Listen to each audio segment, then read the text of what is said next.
2024 के विधानसभा चुनाव के सेकंड फेज सबका के होने वाले हैं। काफी टक्कर मुकाबला होगा, काफी कठिन मुकाबला होगा, माफ कीजिएगा। और ऐसे में अब संथाल को साधना दोनों ही गठबंधनों के लिए बेहद महत्वपूर्ण हो जा रहा है, क्योंकि संथाल और कोलानी दो ऐसे क्षेत्र हैं जिनसे सरकार किसकी बनेगी इस राज्य में यह तय होता है। तो हमारे साथ सुरेंद्र जुड़े हुए हैं बोकारो से, और गोड्डा से हमारे साथ सहयोगी अजय लाल जुड़े हुए हैं। सुरेंद्र से जान लेते हैं, क्योंकि उनकी आवाज फिलहाल नहीं आ पा रही थी। सवाल उन्हीं से है, बिरंची नारायण वर्सेस श्वेता सिंह के बीच में टक्कर है और काफी कड़ा मुकाबला है इन दोनों के बीच में। जनता के बीच में क्या राय है, कैसे श्वेता सिंह मात देगी बिरंची नारायण को, या बिरंची नारायण कैसे मात देंगे श्वेता सिंह को? देखिए, लगातार देखा जा रहा है कि जो ग्रामीण क्षेत्र के लोग हैं उनका साफ तौर से कहना है कि हम विकास के मुद्दे पर वोट देंगे। बिरंची नारायण और श्वेता सिंह के बीच टक्कर बताई जा रही है। बिरंची नारायण पिछले 10 वर्षों से यहाँ पर 2 टर्म के विधायक हैं और तीसरी बार भी यहाँ पर उन्हें मौका मिला है, बीजेपी ने उन्हें मौका दिया है। और लगातार जिस तरह से दोनों ही प्रत्याशी क्षेत्र में जा रहे हैं, बिरंची नारायण अपने 10 साल के कार्यकाल को गिना रहे हैं।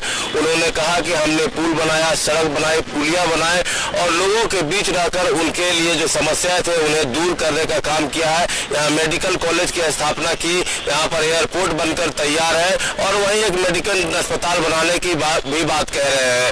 अगर वहीं हम श्वेता सिंह की बात करें तो श्वेता सिंह अपने राज्य सरकार के द्वारा कामों को लेकर गिना रही है और वह बीच में जनता के बीच जा रही है और कह रही है कि हमने जो काम किया है, हमने जो योजनाएं दी है जनता के हित में दी है। और लगातार श्वेता सिंह का यह भी कहना है कि हम क्षेत्र में जा रहे हैं और लगातार क्षेत्र में बने हुए हैं, जनता हमें ही चुनेगी। लगातार दोनों प्रत्याशी जनता को द्वारा अपने आप को चुनने की बात कही जा रही है, लेकिन चुनाव में वक्त काफी समय है। हम कह सकते हैं कि 48 घंटे से कम समय है और जो दिग्गजों का जमावड़ा है कल शाम 5 बजे तक रहेगा। और इस तरह से लगातार देखा जा रहा है कि बीजेपी ताबड़तोड़ सभाएं कर रही है, लगातार दिग्गज आ रहे हैं और मंच से अपने प्रत्याशी के लिए वोट अपील कर रहे हैं और जमकर हेमंत सोरेन की सरकार पर बरसने और गरजने का भी काम कर रहे हैं। लगातार देखा जा रहा है बेटी रोटी माटी की बात कही जा रही है, वहीं बांग्लादेश घुसपैठियों की बात कही जा रही है और जिस तरह से आदिवासी बेटी बहन के साथ शादी कर बांग्लादेशियों के द्वारा उनके जमीन की कब्जे की बात कही जा रही है। और लगातार हेमंता बिस्वा शर्मा बोकारो में रोड शो में उपस्थित थे। उन्होंने कहा कि जब शुक्रवार को नमाज पढ़ने के लिए स्कूल बंद किया जा सकता है, जब सदन में शुक्रवार को नमाज पढ़ने के लिए कमरा दिया जा सकता है, तो मंगलवार को हनुमान चालीसा पढ़ने के लिए स्कूल क्यों नहीं बंद किया जा सकता है। और हेमंत सोरेन की जो सरकार है वह मंगलवार को सदन में हनुमान चालीसा पढ़ने के लिए क्यों नहीं जगह दे सकता है। उन्होंने साफ तौर से कहा कि जिस तरह से इरफान अंसारी ने उनकी भाभी सीता सोरेन पर टिप्पणी की है, अगर वही कोई दूसरा व्यक्ति रहता तो उस पर केस हो जाता, लेकिन यह जो सरकार है तुष्टीकरण की राजनीति कर रही है। और हेमंत बिस्वा ने भी कहा कि उन पर कोई केस नहीं हुआ है। तो हम कह सकते हैं यहाँ पर एक जात एक समाज को लेकर यहाँ सरकारें चलाई जा रही है। उन्होंने कहा कि जिस तरह से रामनवमी के दिन में यहाँ से जो लोग लाठियां बांधते हैं, जुलूस निकालते हैं, उन्हें रोक दिया जाता है। अगर वही मुहर्रम के समय में अगर हेमंत सोरेन को ताकत है तो उस मुहर्रम के जुलूस को रोक कर दिखाए।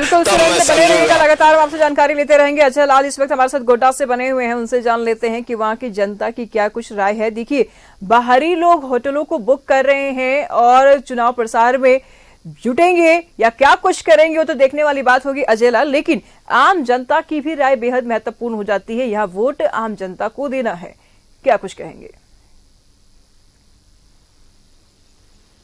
बिल्कुल, देखिए गोड्डा में आम जनता किसी को बुरा लग सकता है, लेकिन यह सच है कि गोड्डा में बदलाव दिखाई पड़ता है। पहले यदि आपको देवघर से गोड्डा आना होता होगा तो लगभग 3.5 घंटे 4 घंटे की दूरी का वक्त लगता था, लेकिन अब जो नेशनल हाईवे बन रहा है, मुझे लगता है कि देवघर से किसी को गोड्डा जाना हो तो नेशनल हाईवे मुझे लगता है कि 80% काम लगभग पूरा हो चुका है, 20% और काम होना है।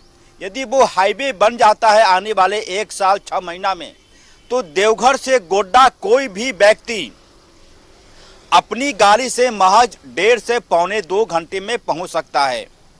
हम कल रात में न्यूज़ की टीम ने अमित मंडल से बातचीत की, उनसे पूछा कि 10 सालों में आपने क्या दिया। उन्होंने पूछा कि आप यह बताइए कि क्या नहीं मिला गोड्डा को। ऐसी ऐसी सड़कें जिसके बारे में कोई जानता नहीं था, उसको विधानसभा में सवाल उठवा के पीडब्ल्यूडी में शामिल करा के सड़कें बनवाई। ये तमाम तरह के वादे हैं। यह सच्चाई है कि गोड्डा में विकास दिखाई पड़ता है और विकास के मायने हो सकते हैं अलग अलग हो, लेकिन जो सबसे अहम चीज है कि व्यापारियों में शांति है। पिछले 10 सालों से व्यापारियों के बीच यह नहीं लगता कि कोई नेता, कोई ऐसा व्यक्ति उनकी दुकान पर आ जाएगा और चुनाव के नाम पर कहेगा कि 20,000 रुपया दो। ऐसी कोई परंपरा कम से कम गोड्डा में पिछले 10 सालों में अमित मंडल के नेतृत्व में नहीं है। आज तक किसी ने ये नहीं कहा होगा कि अमित मंडल ने चुनाव के नाम पर किसी से पैसे मांगे हो 1 रुपया भी, तो ये उनके पक्ष में जाता है। दूसरे तरफ राजद के संजय प्रसाद यादव ने भी पूरी ताकत झोंक दी है, क्योंकि वो इससे पहले चुनाव एक बार जीते थे।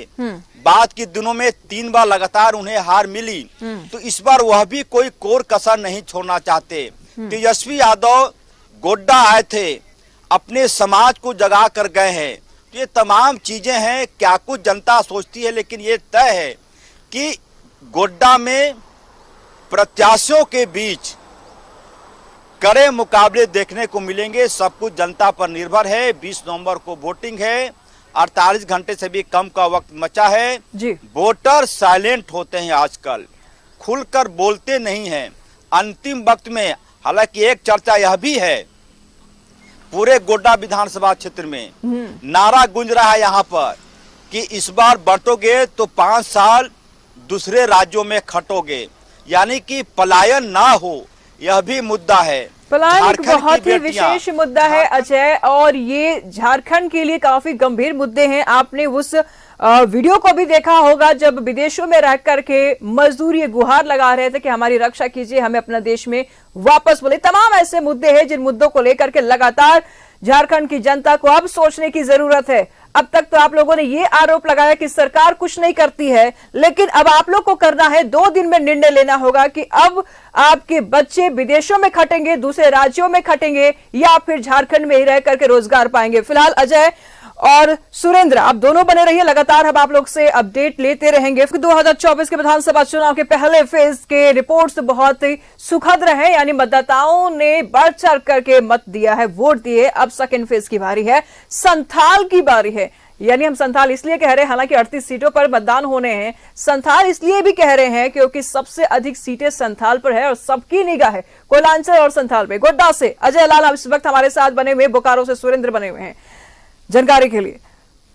अजय से जान लेते हैं कि देखिए, अभी आपने बात कहा कि अगर सही निर्णय लेंगे तो राज्य में रहेंगे और राज्य में ही आपको रोजगार और नौकरी लेना पड़ेगा, लेकिन अगर निर्णय आपकी गलत होगी तो फिर बाहर ही खटना पड़ेगा। ये कब जागेगी जनता अजय? क्योंकि आज भी अगर हम देखते हैं गोड्डा में तो सड़क, पानी, बहुत जो बेसिक नीड्स हैं वो भी पूरी नहीं हो पाती है। क्या कहेंगे? देखिए निशु, जब आप झारखंड की बात करती हैं तो यह राज्य 3.25 करोड़ जनता की है।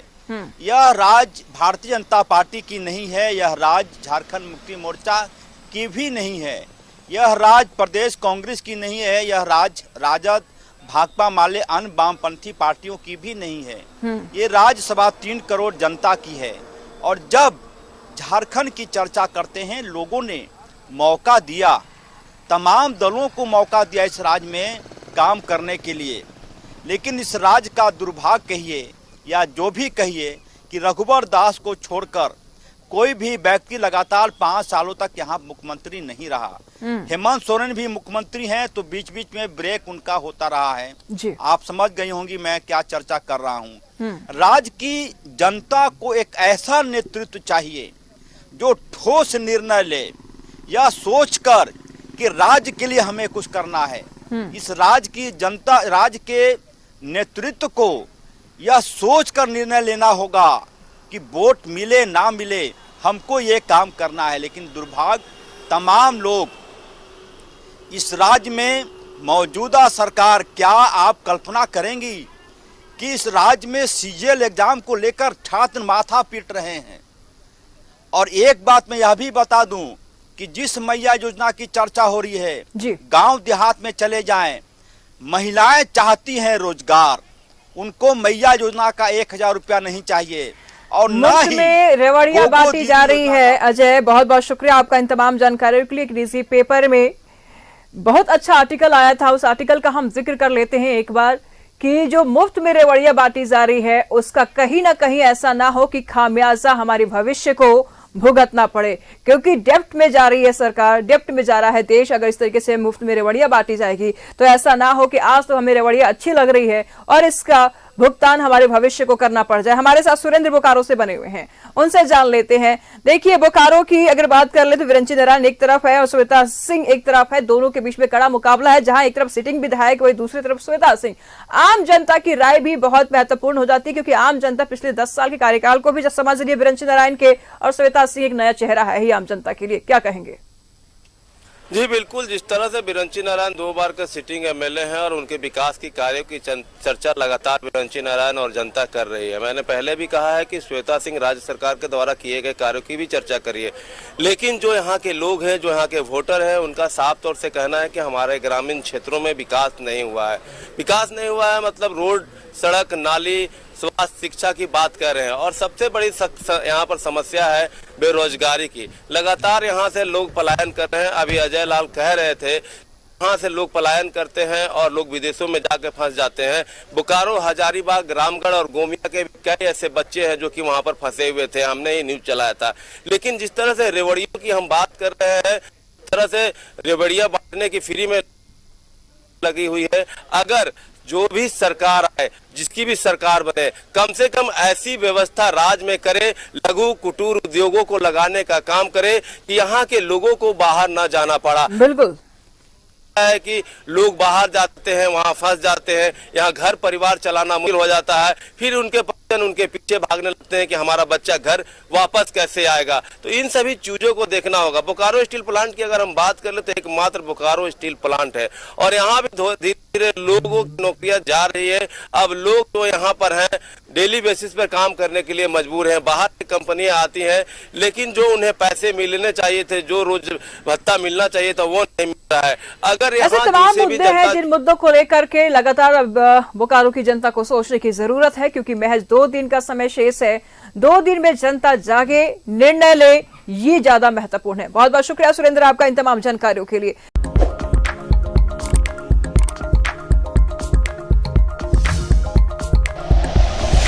Like and share videos, subscribe करें हमारा चैनल और प्रेस करें बेल आइकॉन। न्यूज़ 11 भारत, सच है तो दिखेगा।